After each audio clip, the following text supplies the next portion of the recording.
Ok, en la unidad número 4 vamos a hablar sobre el apoyo educativo a estudiantes con discapacidad auditiva, ¿ya?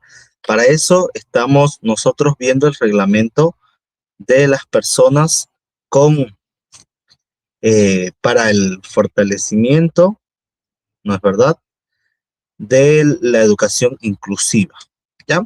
Entonces, vamos a ver estos tipos de estudiantes, cómo se les puede ayudar, ¿ya? Cómo se les puede hacer el apoyo educativo. En la pregunta número 29 nos dice, de acuerdo con el reglamento, ¿cuál es el perfil del maestro de apoyo para la subárea de discapacidad auditiva? No nos olvidemos que el maestro de apoyo viene a ser el maestro que nos está ayudando a poder dar nuestra clase. Nosotros somos maestros de aula y vamos a necesitar en algunos casos, en algunas situaciones, un maestro de apoyo. Este maestro de apoyo puede ser dado por un centro de educación especial, ¿ya? O en otros casos, pues poder solicitar el apoyo de los padres de familia. Entonces, ¿pero qué perfil debe tener este maestro de apoyo para el problema con estudiantes con discapacidad auditiva? Debe tener conocimiento en lengua de señas extranjeras para una mejor comunicación. Debe contar con un alto nivel de conocimiento y manejo de las lenguas de señas bolivianas, LSB. Además, a actualizarse progresivamente.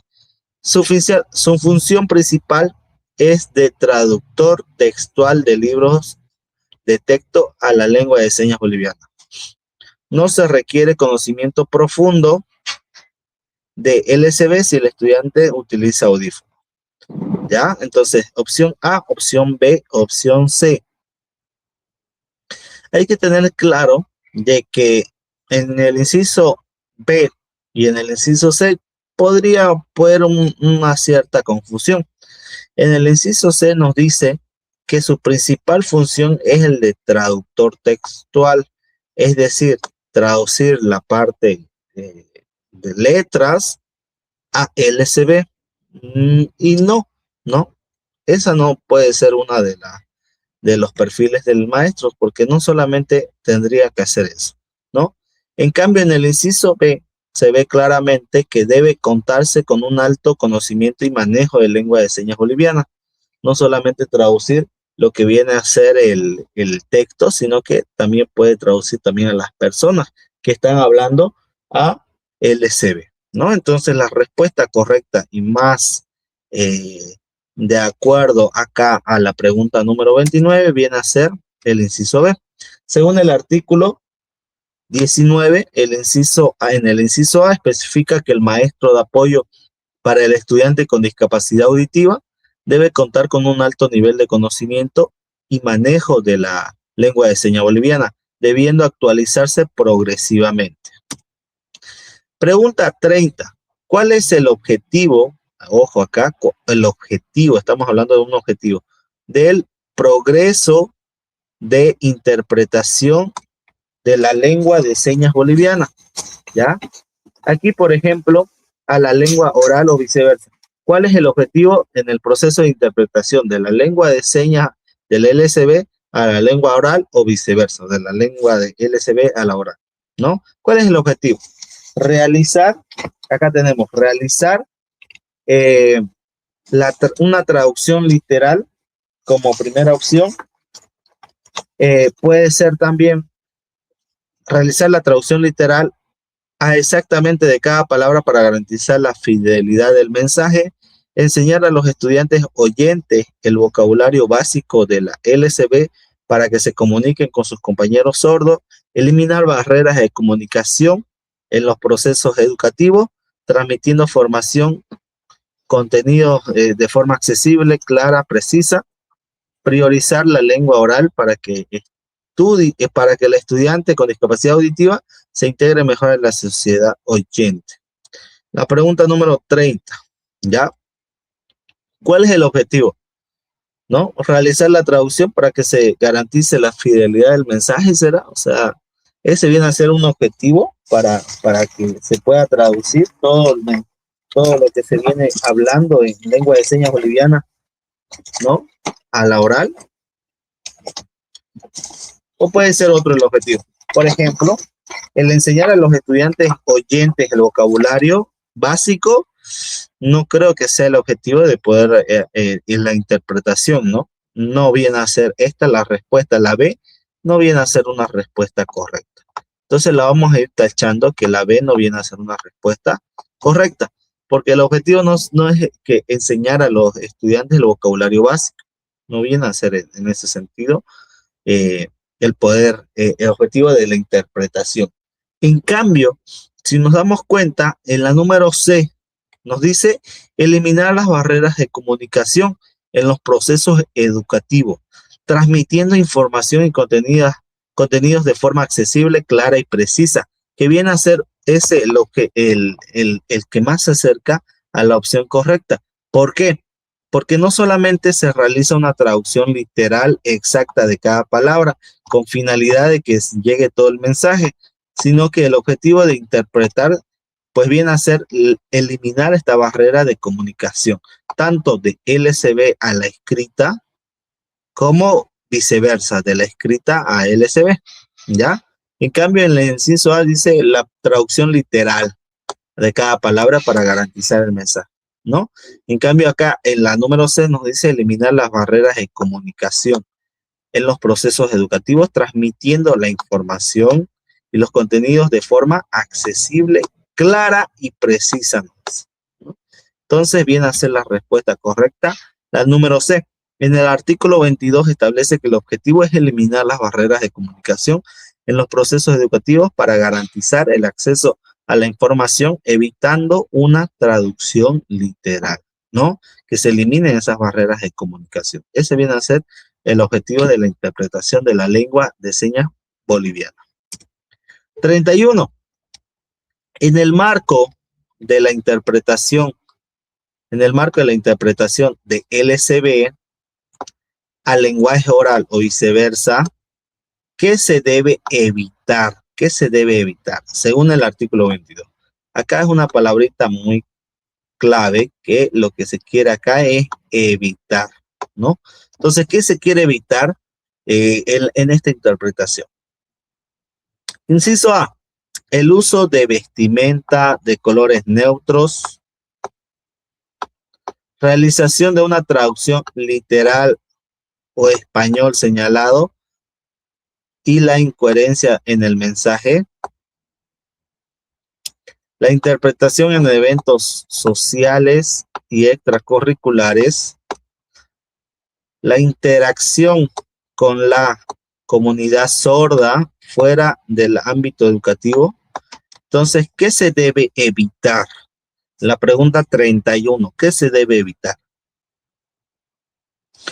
Quizá la vestimenta de colores neutros, ¿no? Para que no se distraigan, ¿no? ¿Será que los colores neutros distraen? ¿No? Porque hay algo relacionado en eso en el reglamento, ¿no? Entonces, ¿qué se debe evitar? ¿Qué se debe evitar? La realización de una traducción literal, ¿ya? O español señalado y la incoherencia en el mensaje. O sea, cuando uno llega a interpretar LSB a lengua oral o viceversa, se debe evitar eso, ¿no? La traducción literal, ¿ya? Por ejemplo, que no haya incoherencia en el mensaje. Hay que tratar de que todo lo que se vaya a traducir o lo que se vaya a interpretar tiene que ser, pues, obviamente coherente para que se logre mandar en el mensaje. Entonces, la realización de una traducción literal no va a poder comprender alguna persona con discapacidad auditiva.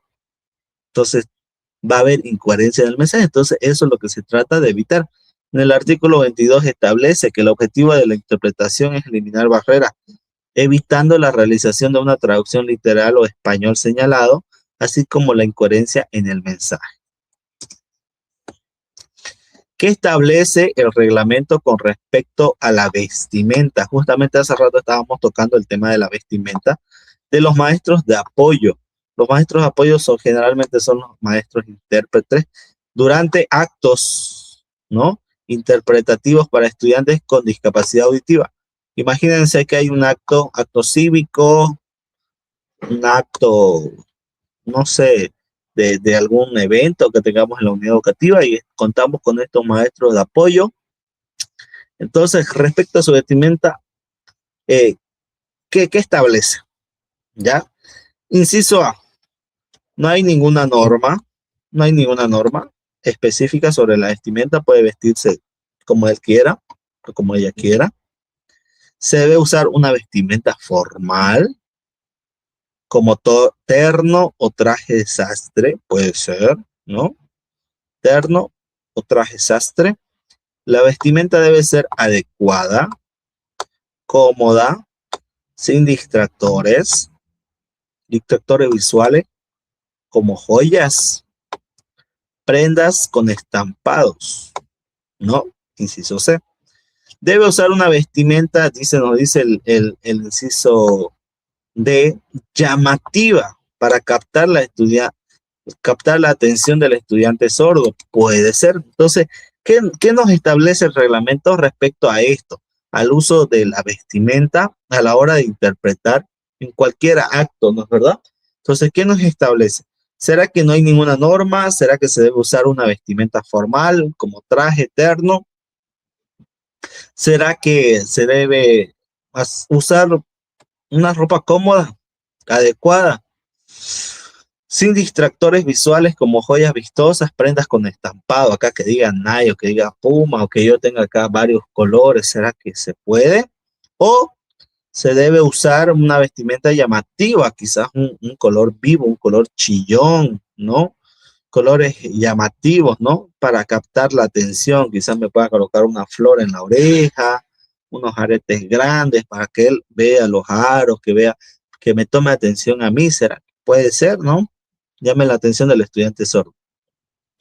Entonces, algo que tienen que tener claro aquí en la pregunta 32, en el reglamento establece que el intérprete tiene que tener una ropa adecuada y cómoda para empezar, ¿ya? Porque él trabaja con las manos, el movimiento de su cuerpo refleja bastante lo que él quiere comunicar, ¿ya? No tiene que haber distractores, ¿ya? Es decir, no tiene que utilizar una joya o acá en su polera que haya un paisaje o algo. Generalmente ocupan polera oscura, ¿ya? Poleras colores negro, café, colores grises, para que también reflejen bien lo que quieran decir con su mano, ¿ya? Ustedes saben que ellos interpretan con lengua de señas boliviana, entonces trabajan bastante el tema de las manos, ¿ya? Trabajan bastante el tema de las manos, las expresiones. Entonces es importante que el reglamento nos indica de que debe ser adecuada, cómoda, ¿no? Sin distractores visuales, joyas vistosas que se muevan al interpretar. Por decir, usted está con una joya acá y entonces se va a mover, entonces lo va a distraer al estudiante sordo. Colores vistosos o con estampados, peinados adecuados, no sueltos, peinados sueltos a que huele su pelo, no, ¿no? Entonces, eso nos dice el reglamento respecto a la vestimenta del maestro de apoyo. ¿Cuál es una amplitud necesaria? ¿Cuál es una amplitud necesaria para los maestros de apoyo en el área de la discapacidad auditiva? ¿Cuál sería una amplitud necesaria? Conocimiento profundo de la lengua de señas de todos los países de la región. Habilidad para realizar la interpretación en conferencias y eventos masivos. Conocimiento en el enfoque exclusivo que permita plantear, guiar, evaluar acciones de sensibilización en beneficio de toda la comunidad educativa. O de experiencia en el diseño de prótesis auditiva y audiométrica. Entonces, ¿cuál viene a ser una amplitud necesaria? Es decir, que logre hacer algo más el maestro de apoyo. ¿Será que él tiene que aprender, ¿no?, la lengua de señas de todos los países de la región? Porque no nos olvidemos que la lengua de señas boliviana LSB solamente se aplica en Bolivia. En otros países tienen otras formas de expresar ciertas palabras. Entonces, pueden ser similares en la mayoría, sí, pero hay otras palabras que sí lo dicen de otra manera distinta, ¿ya? Entonces, quizás pueda ampliar su conocimiento como aprenderse todas las lenguas de señas de todos los países de la región, de Brasil, de Argentina, de Perú, etcétera, etcétera, ¿no? O también puede ser la habilidad de interpretar en conferencias y eventos grandes y masivos. Quizás debe manejar o deba manejar ese conocimiento de manera necesaria, ¿no? Entonces, el inciso C nos dice conocimiento en el enfoque inclusivo, que le permita plantear, guiar y evaluar acciones de sensibilización en beneficio de toda la comunidad educativa, que viene a ser esa la respuesta correcta, ¿no? En el artículo 25, en el inciso A, señala que las aptitudes básicas de los maestros de apoyo es el conocimiento en el enfoque inclusivo, que permita plantear, guiar y evaluar acciones de sensibilización en beneficio de toda la comunidad educativa, que eso es lo más necesario que se quiere para el apoyo de los maestros, ¿no es verdad? De los maestros de apoyo que hacen en las unidades educativas, ¿no? La pregunta 34 nos dice, ¿qué deben hacer? ¿Qué deben hacer los maestros de apoyo para promover la independencia de los estudiantes con discapacidad auditiva? Entonces acá estamos viendo dos palabritas. Una que viene a ser promover la independencia. Eso es clave para entender la pregunta, ¿no? ¿Qué deben hacer los maestros de apoyo para promover la independencia en los estudiantes de discapacidad auditiva? Inciso A, realizar todas las tareas escolares por los estudiantes para que no se sientan frustrados, quizás pueda ser, ¿no? El poder ayudarles y hacérselas las tareas para que ellos no se frustren. Promover la independencia y la responsabilidad en las tareas asignadas, evitando hacerlas todo lo contrario, ¿no? O el inciso C, reducir la carga académica para que el estudiante no tenga que esforzarse tanto, o sea, hacérsela, pero no todas. O asignar un compañero de clase para que le haga las tareas por el estudiante sordo. Entonces tenemos la opción A, realizarle todas las tareas. Opción B, promover su independencia y no hacérselas las tareas, ¿no? Inciso C, quizás hacérselas las tareas, pero no todas, ¿no? Inciso D, asignarle un compañero de clase, porque él va a estar en clase, para que le haga todas las tareas al estudiante solo, ¿no? Entonces, algo que tienen que rescatar en tema de la educación inclusiva y las personas con algún tipo de discapacidad es de que se promueva la independencia, ¿ya? Promover la independencia en el inciso H del artículo 24 nos establece que una de las funciones del maestro de apoyo para los estudiantes con discapacidad viene a ser promover la independencia y la responsabilidad en las tareas asignadas de la comunidad por la comunidad educativa sin caer en el error de hacer las tareas por los estudiantes, ¿no? Entonces no pueden hacerlo los maestros de apoyo, poder hacérselas las tareas, sino más al contrario, ellos tienen que promover de que ellos sean responsables y sean independientes a la hora de poder realizar sus trabajos, ¿no es verdad? Entonces esa viene a ser la respuesta correcta. En el marco del reglamento, ¿qué significa eliminar barrera? ¿Qué viene a ser esta palabrita? Eliminar barrera de la comunicación. Eliminar barreras de la comunicación para estudiantes sordos. ¿Cómo podemos eliminar barreras? ¿O qué significa eliminar barreras de comunicación? Inciso A, ¿será que es enseñarles a leer los labios de forma correcta? Así puedan eliminar las barreras de comunicación. Hacer que el estudiante hable y escuche mediante dispositivos de amplificación. Transmitir información y contenidos curriculares de forma accesible, clara, precisa, confiable a través de la interpretación de lengua de señas boliviana. O utilizar la lengua de señas no solo en eventos extracurriculares, no en el aula, ¿no? Solo en eventos extracurriculares, no en el aula. Cuando hablamos de barreras de comunicación, pues obviamente estamos hablando de poder comunicarse, ¿verdad? ¿ya? Entonces, enseñarles a leer los labios de forma perfecta no elimina las barreras de comunicación. Hacer que el estudiante hable, ¿no? Y escuche mediante dispositivos de amplificación tampoco elimina las barreras de comunicación. Lo que sí elimina las barreras de comunicación viene a ser transmitir, ¿no? En el artículo 22 nos dice que establece que el objetivo del proceso de la interpretación es eliminar las barreras con el fin de transmitir la información y contenidos curriculares a los estudiantes sordos de una forma clara, precisa, confiable, ¿no? A través de la interpretación de esta LCB, ¿no? Entonces, esa viene a ser la respuesta correcta. En la unidad número 5 vamos a ver el apoyo educativo a estudiantes con discapacidad visual. En la pregunta 36 nos dice, ¿cuál es la función específica de los maestros de apoyo para estudiantes con discapacidad visual? ¿Cuál será la función específica de estos maestros de apoyo para los que tienen dificultad visual o discapacidad visual? Realizar terapia física y ocupacional para los estudiantes. No nos olvidemos que estamos hablando de discapacidad visual, ¿ya? Discapacidad visual. Discapacidad visual. Ok. Entonces, ¿cuál será? ¿Será que puedes realizar terapia física? ¿Será que ayuda? ¿Será que esa va a ser su función de ese maestro que puede ayudar a ese maestro de apoyo que puede ayudar a la terapia física para ese estudiante con problema visual?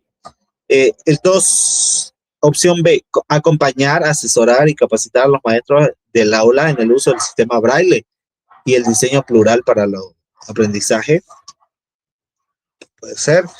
Inciso C, dictar las clases en reemplazo del maestro de aula cuando éste no puede hacerlo. ¿Será que esa viene a ser la función específica de los maestros de apoyo?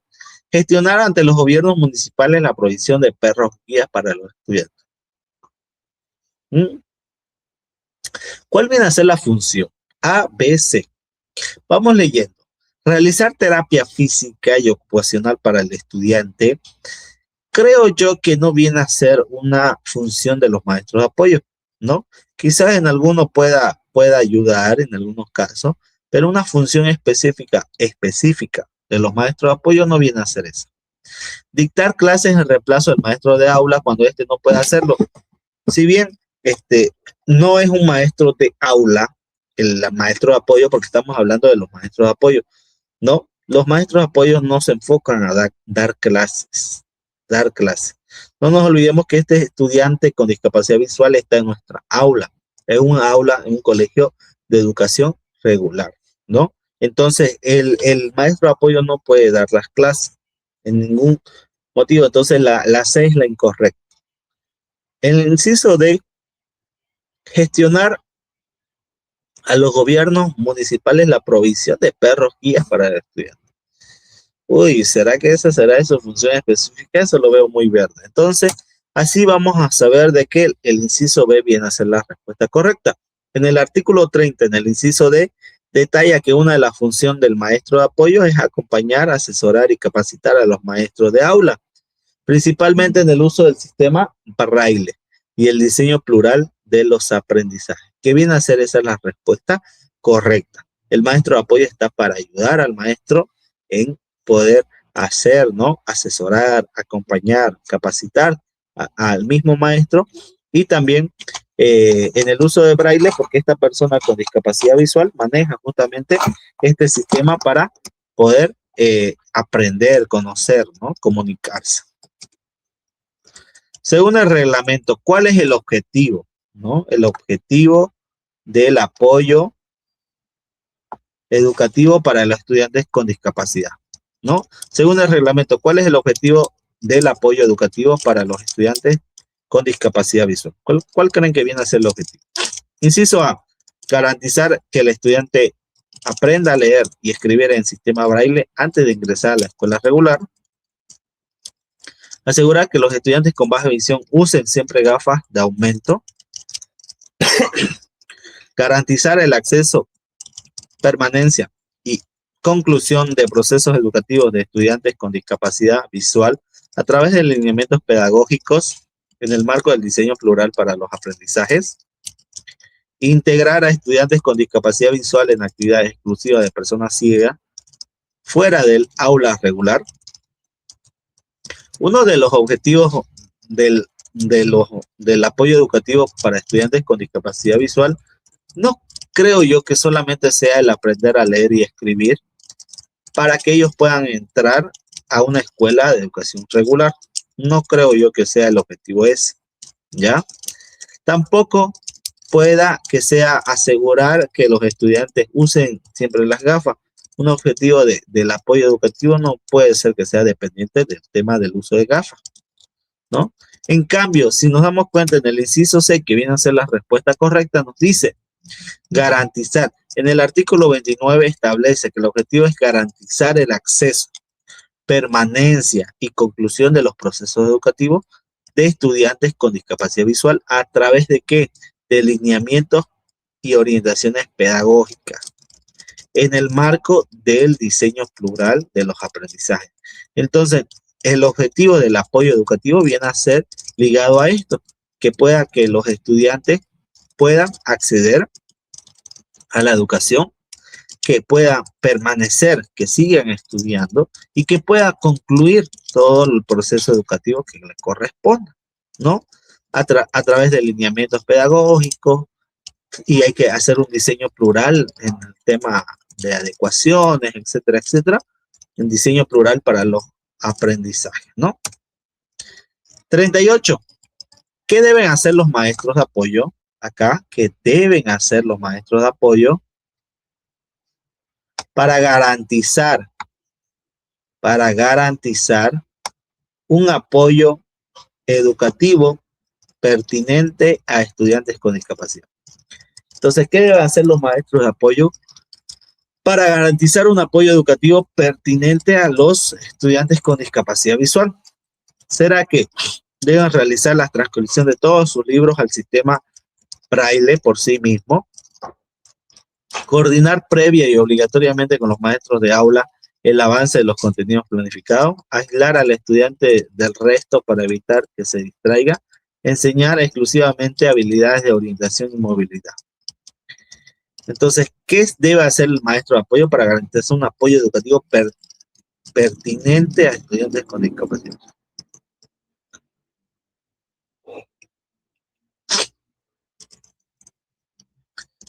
Realizar la transcripción de los libros, uy, está muy complicado eso y difícil, ¿no? Para que se le garantice el apoyo educativo, ¿no? Coordinar previa y obligatoriamente con los maestros de aula el avance de los contenidos planificados. El maestro de apoyo tiene que coordinar para que se garantice el apoyo educativo. El maestro de apoyo tiene que coordinar con el maestro de aula, ¿ya? Tienen que coordinar todas las actividades. Un ejemplo, mañana yo tengo que pasar el sistema nervioso. Entonces, el maestro de apoyo va a realizar distintas actividades para el estudiante con baja visión, con alguna discapacidad visual, ¿ya? Entonces va a realizar algunas actividades, va a realizar algún material. Entonces, ¿por medio de qué va a saber? Entonces, si el maestro de apoyo no sabe qué es lo que va a avanzar o cuál es su planificación del maestro de aula, lamentablemente no va a haber coordinación. Entonces, todos van a jalar para un lado o para el otro. Entonces, la respuesta de la pregunta 38 viene a ser justamente eso, el poder coordinar, ¿no? En el artículo 30 indica justamente eso, de que se establece que el maestro de apoyo debe coordinar previa y obligatoriamente entre la o el maestro de apoyo con las maestras de aula, según corresponda, el avance de contenidos planificados, ¿verdad? Entonces, de esa manera tienen que coordinar, ¿ya? Ok, entonces vamos a continuar. La pregunta 39. ¿Qué se debe priorizar? ¿Qué se debe priorizar en la atención educativa de estudiantes con discapacidad visual? ¿Qué se debe priorizar? El uso de materiales educativos en formatos digitales para estudiantes con discapacidad visual. No nos olvidemos, el desarrollo de estrategias pedagógicas que privilegien elementos sonoros en relieve, macrotipo y con contraste de color. Inciso B. Inciso C, la enseñanza de la lectoescritura en tinta para todos sin excepción. Inciso D, la realización de todas las evaluaciones de forma oral sin apoyo de materiales escritos. ¿Será que eso va a ayudar, ¿no? En la atención educativa para los estudiantes con discapacidad? Te pregunto. ¿Será que realizar materiales educativos en forma digital exclusivamente se debe priorizar para estudiantes con discapacidad? Solamente contenidos digitales, quizás visuales, escritos en computadora, etcétera, etcétera. ¿Será que ayuda o no ayuda? ¿Qué dicen, colegas? ¿Ayuda o no ayuda?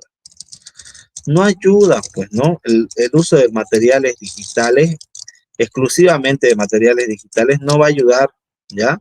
Entonces, el desarrollo de estrategias pedagógicas, por ejemplo, ¿no? Que privilegien elementos sonoros, sí va a ayudar en la atención educativa, ¿no? Porque el estudiante que tiene discapacidad visual va a poder escuchar. Dice elementos de estrategias pedagógicas que lleven relieve. Él va a poder tocar y va a poder ver. Entonces, sonoros y relieve vienen a ser palabras clave. Macrotipo y de contraste de color también, ¿no? Entonces, esa viene a ser la respuesta correcta que se debe priorizar en la atención educativa para los estudiantes con discapacidad visual. En el artículo 31 nos indica justamente eso, que establece que los maestros de aula deben desarrollar estrategias pedagógicas que privilegien elementos sonoros de relieve, macrotipo, contraste de color y o iluminación pertinente. ¿Ya? Entonces es muy importante tener en claro eso, ¿no? Eso se debe priorizar en la atención educativa. ¿Ok? En la unidad número 6 vamos a hablar del apoyo educativo a estudiantes con discapacidad intelectual, trastorno de espectro autista. Pregunta número 40. ¿Cuál es la función del maestro de apoyo en la discapacidad intelectual respecto a los informes de evaluación? ¿Cuál es la función del maestro de apoyo en la discapacidad intelectual respecto a los informes de evaluación? ¿Qué debe hacer? ¿Cuál es su función?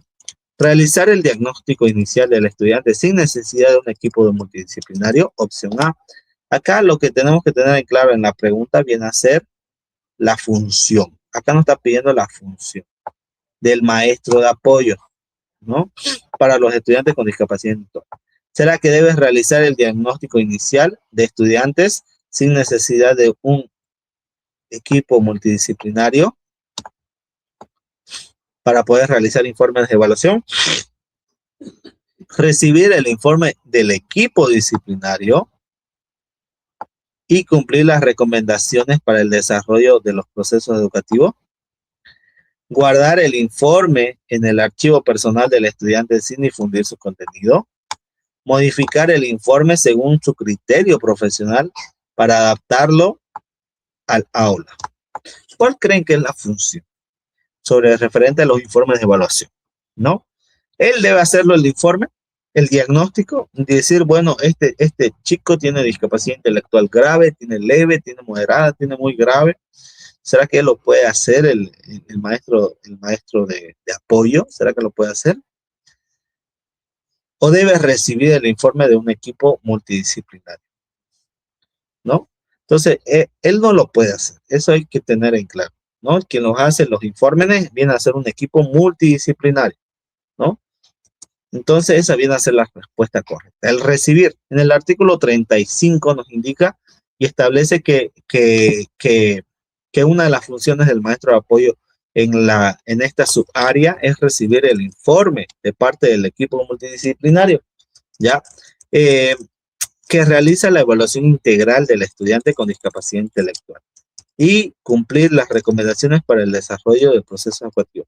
En este informe de evaluación de algún estudiante con discapacidad intelectual, seguramente se le va a recomendar ahí qué actividades, cómo se puede hacer, ¿no? Algunas recomendaciones para el desarrollo de los procesos educativos. Entonces, esa es una de las funciones del maestro de apoyo. Poder recibir la evaluación y poder asumir las recomendaciones que se le dan. Pregunta 41. De acuerdo al reglamento, las personas con discapacidad intelectual para acceder al currículum de educación regular ¿qué deben hacer para acceder al currículo de educación regular las personas con discapacidad intelectual? Aprobar un examen de admisión, esperar hasta los 18 años para poder inscribirse, presentar un informe de evaluación integral multidisciplinario que establezca o recomienda que su proceso educativo lo debe desarrollar en educación regular, contar con la autorización expresa del director de la unidad educativa sin necesidad de informe. Entonces, no se da un examen. Por decir, si el estudiante está en un centro de educación especial, no se da un examen para que pueda entrar a una educación regular, ¿no? Entonces, no se da un examen. Ah, sí, vos te vas a dar un examen, voy a ver si es que está apto para entrar a quinto, a cuarta, a tercero. No, no se da. No se puede esperar hasta los 18 años para inscribirlo a educación regular. No se puede. Entonces, puede ser la C o puede ser la D. Acá vamos a leer la D. Dice, contar con la autorización expresa del director sin necesidad de informe. Es importante tener un informe. Entonces, esa es la que damos por descartada. En el artículo 31 indica justamente eso, que las personas con discapacidad intelectual presentarán el informe de la evaluación integral, ¿no? Multidisciplinario, que establezca o recomiende. No nos olvidemos que el equipo multidisciplinario hace distintos tipos de recomendaciones y entre ellas está que pueda recomendar que se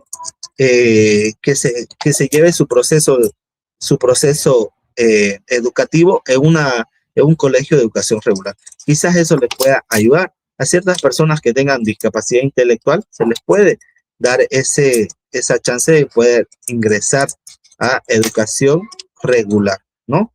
Pero tiene que estar bajo el informe del equipo multidisciplinario, ¿no? Pregunta 42. Para los estudiantes con trastorno espectro autista, ¿qué deben hacer los maestros de aula según el artículo 39? Entonces, ¿qué deben hacer los maestros de aula? Maestros de aula. No estamos hablando de maestros de apoyo, estamos hablando de maestros de aula para estudiantes con espectro autista, ¿ya?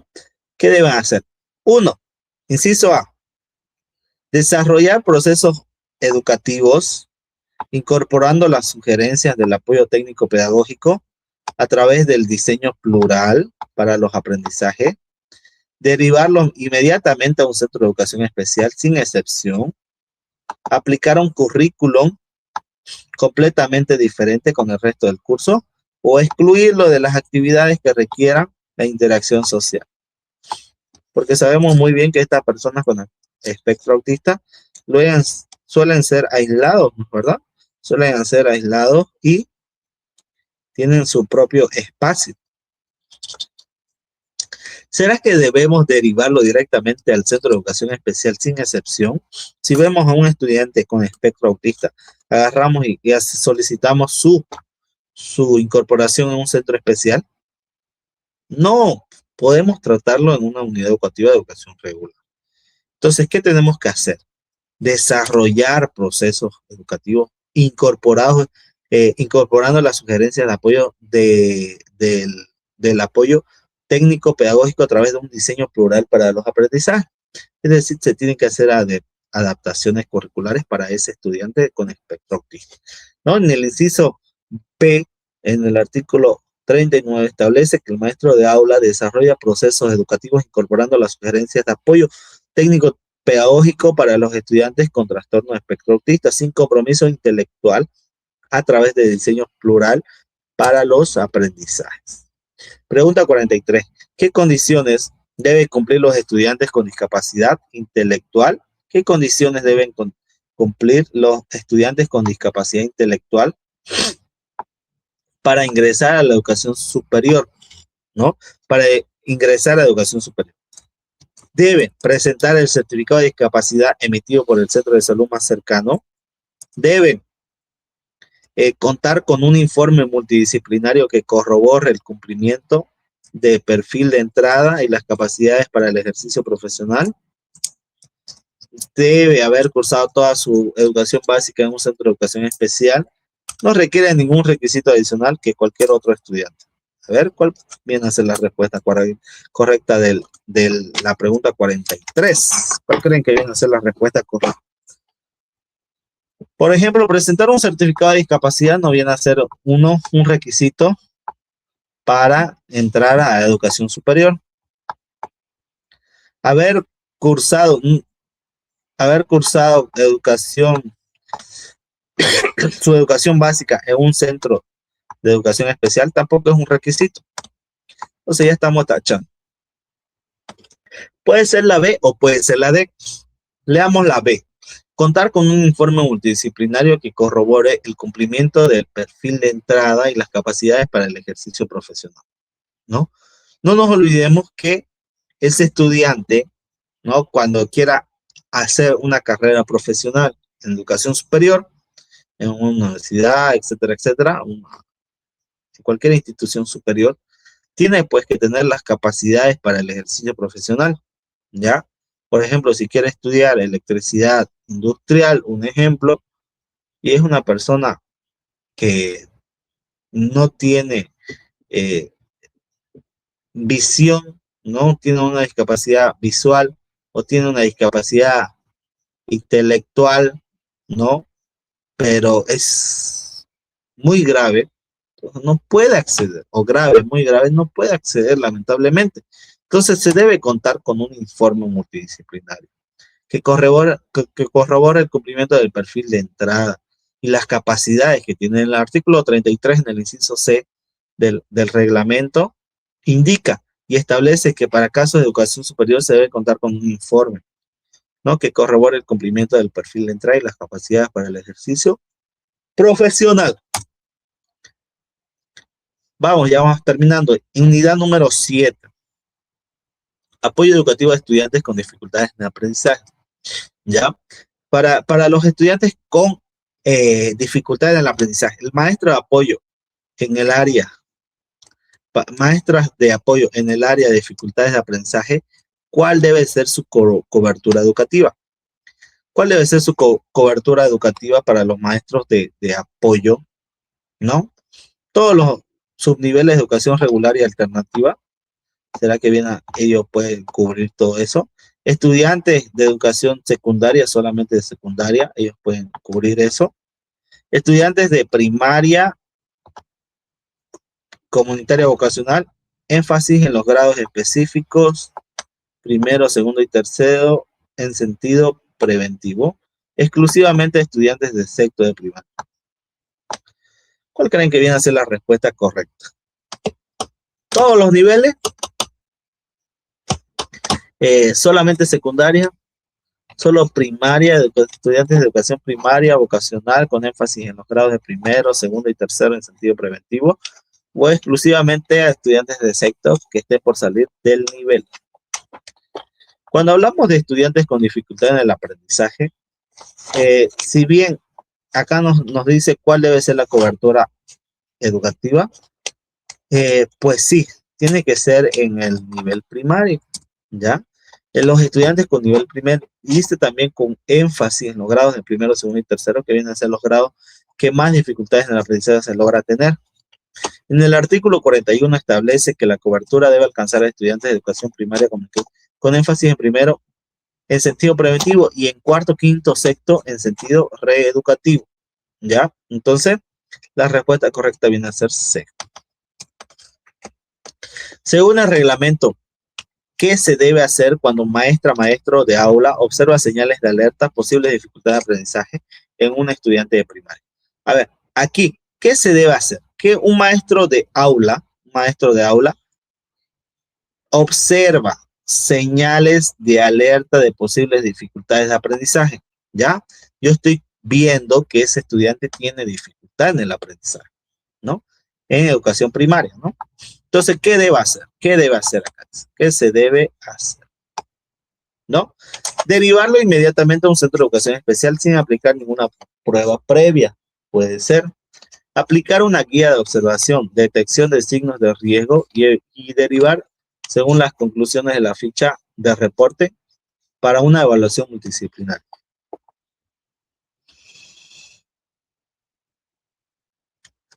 Repetir el grado con el estudiante para que pueda superar las dificultades. ¿Qué se debe hacer? Informar a los padres y esperar que ellos soliciten una evaluación externa. ¿Cuál creen que viene a ser la respuesta correcta? ¿Será que lo derivo directamente a un centro de educación especial? No. Directamente a un centro de educación especial, no. No se puede derivar, se tiene que tratar. Luego de eso se puede hacer una derivación, pero previo solicitud de informe del grado que tenga que tener ese estudiante para que pueda acceder a un centro de educación especial. No todos ingresan, ¿verdad? Porque hay estudiantes que pueden ser tratados en aula. A ver, aplicar una guía de observación, detección de signos de riesgo y derivar las conclusiones de la ficha al reporte de evaluación multidisciplinaria. Ok, esto viene a ser mucho más coherente. Por ejemplo, en el inciso C dice repetir el grado, pues no, repetir el grado. Informar a los padres, tampoco. Entonces, el inciso B viene a ser, dice, en el artículo 44, en el inciso C, detalla el procedimiento. El maestro debe aplicar una guía de observación, detección de signos de riesgo y derivar de acuerdo a las conclusiones de la ficha de reporte para realizar una evaluación multidisciplinaria integral. ¿Ya? Eso es lo primero que se debe hacer cuando yo observo que un estudiante tiene posible dificultad. Entonces, descargo la guía de observación y detección de signos de riesgo y empiezo a colocar ahí las señales que ellos tienen, ¿verdad? En el aula. Pregunta 46. La pregunta 46 nos dice, ¿cuál es una de las funciones del maestro de apoyo para estudiantes con dificultades en el aprendizaje? ¿Qué debe hacer? ¿Cuál viene a ser la función de un maestro de apoyo? ¿Maestro de apoyo para qué? Para los estudiantes con dificultad en el aprendizaje. ¿Será que, inciso A, debe realizar informes trimestrales sobre el desarrollo educativo, avances y logros de estudiantes y presentarlo a la dirección de la unidad educativa? ¿Será que debe aplicar pruebas de inteligencia para determinar el coeficiente intelectual de los estudiantes? ¿Brindar terapia psicológica a los estudiantes y su familia? ¿Sustituir al maestro de aula en las clases donde hay estudiantes con dificultad de aprendizaje?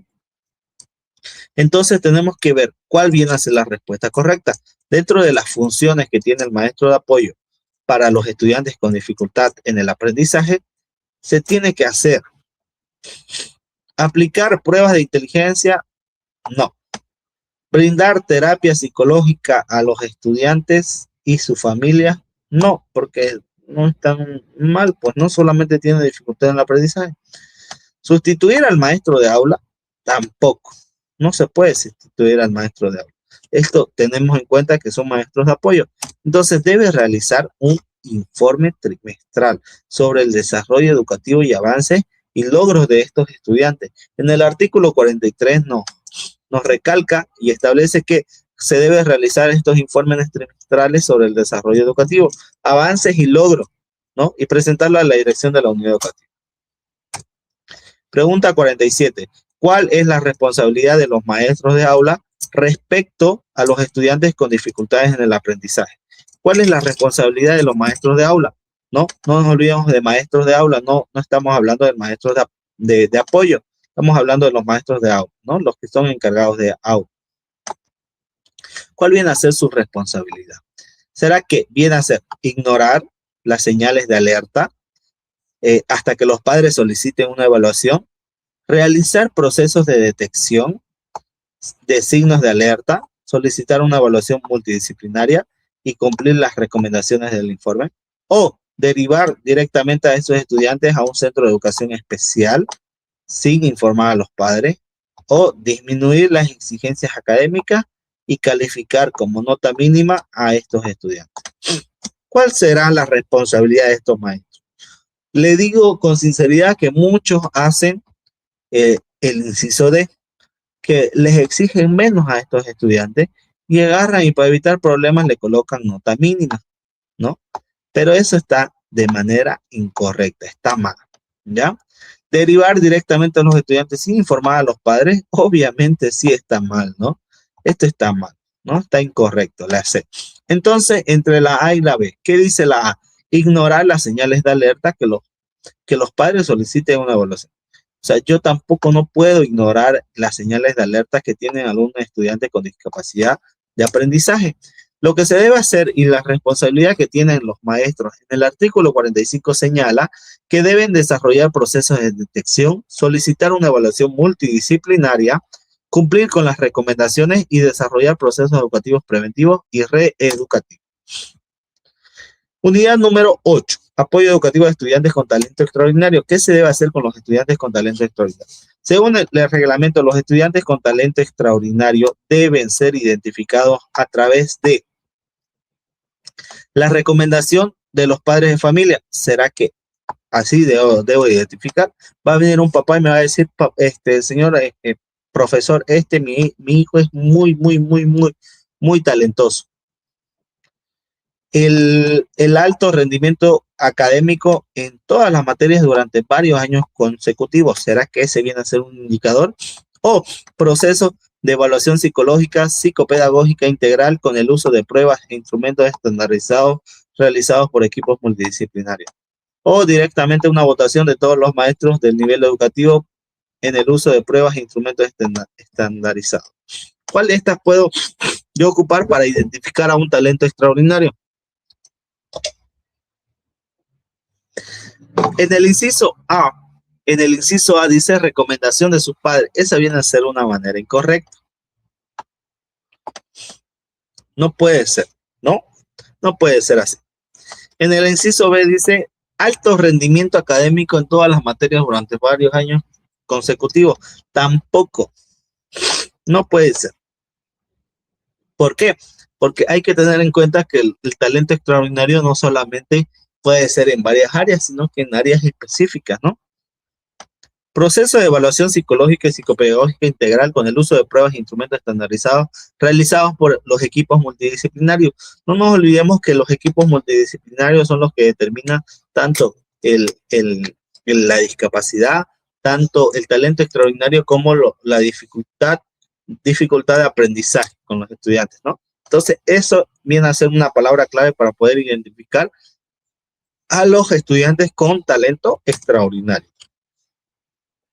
Pregunta 49. ¿A quién corresponde la responsabilidad de la detección temprana de señales de alerta en el aprendizaje? ¿A quién corresponde la detección temprana en señales de la alerta en el aprendizaje?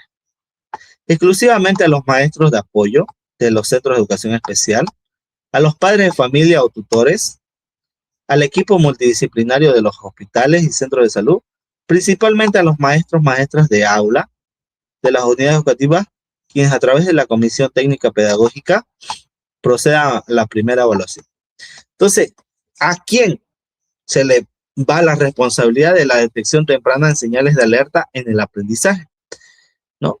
Los principales encargados somos los maestros. En el artículo 48 señala que los maestros de aula como responsables del proceso de detección temprana de señales de alerta, quien los realiza a través de la Comisión Técnico Pedagógica, ¿ya?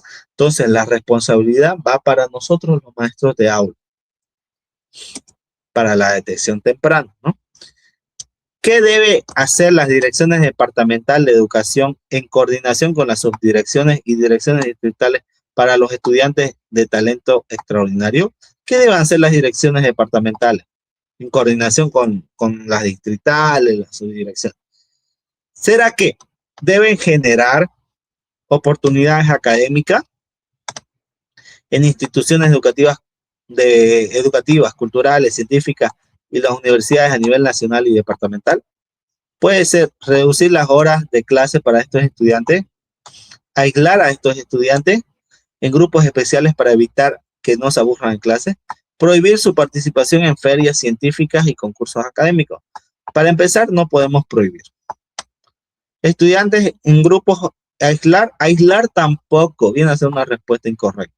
reducir el número de horas de clase para estos estudiantes o generar oportunidades académicas. Las direcciones departamentales de educación tienen que generar oportunidades.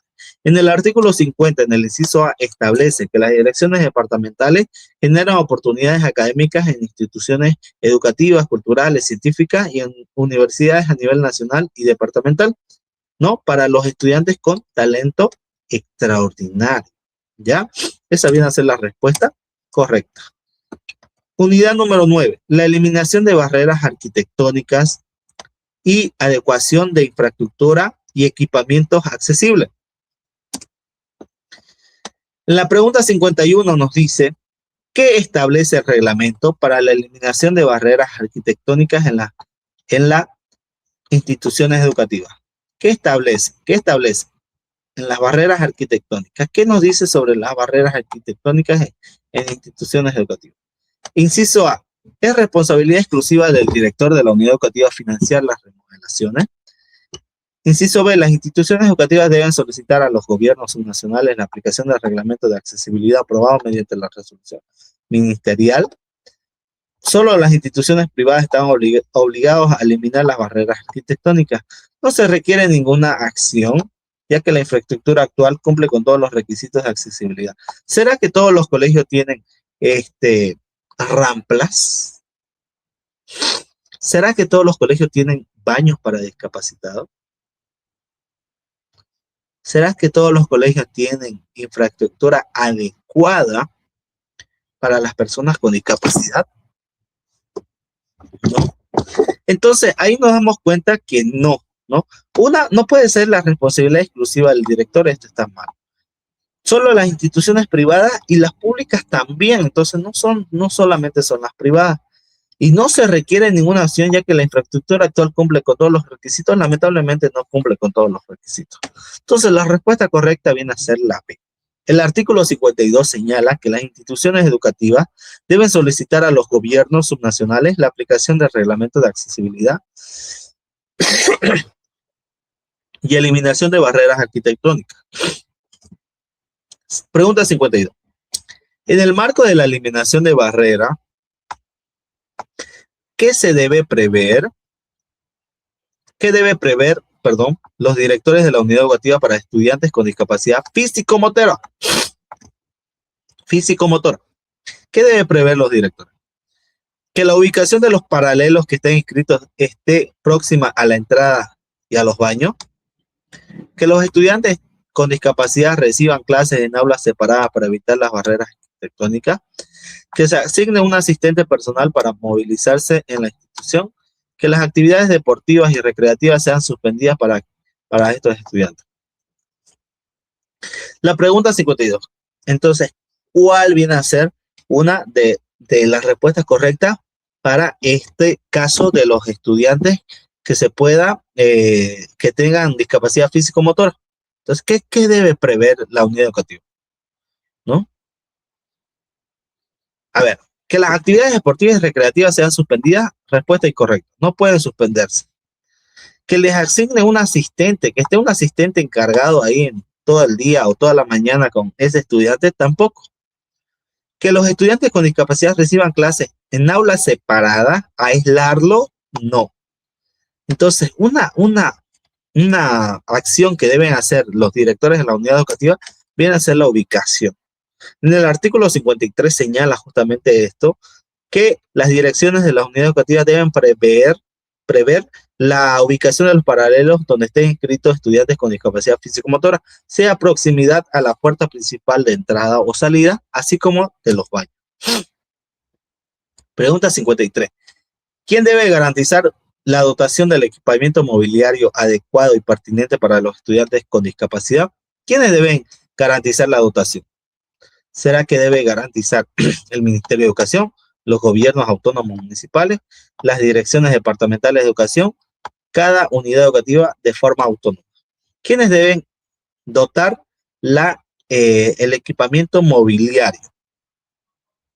Ministerio de Educación, gobiernos autónomos, direcciones departamentales de educación o cada unidad educativa de forma autónoma. ¿Quiénes son los responsables? Los responsables para dotar el equipamiento mobiliario son los gobiernos autónomos. En el artículo 54 establece en el marco del artículo 80, numeral 2 de la ley 070, Avelino Cignani, Elizardo Pérez, que los gobiernos autónomos municipales deberán garantizar la dotación del equipamiento mobiliario adecuado y pertinente para los estudiantes con discapacidad. Entonces, ellos son los encargados. Unidad 10, la gestión organizacional. Pregunta 54. Según el reglamento, la relación entre número de estudiantes y carga horaria para un maestro de apoyo en el área de discapacidad auditiva para un ítem completo es de más de 4 estudiantes con una carga de 8 horas mensuales promedio, más de 15 estudiantes con una carga de 12, más de 20 estudiantes con una carga de 4 horas mensuales promedio, o no aplica relación específica de estudiantes por ítem completo. Entonces, ¿cuál viene a ser la respuesta correcta? La respuesta correcta, más de 15 estudiantes por una carga de 12 horas mensuales promedio, no. Por ejemplo, acá la C está claramente que se puede eliminar.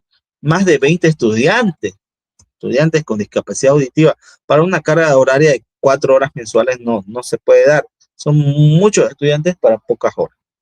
No aplica relación específica por ítem completo. Sí aplica.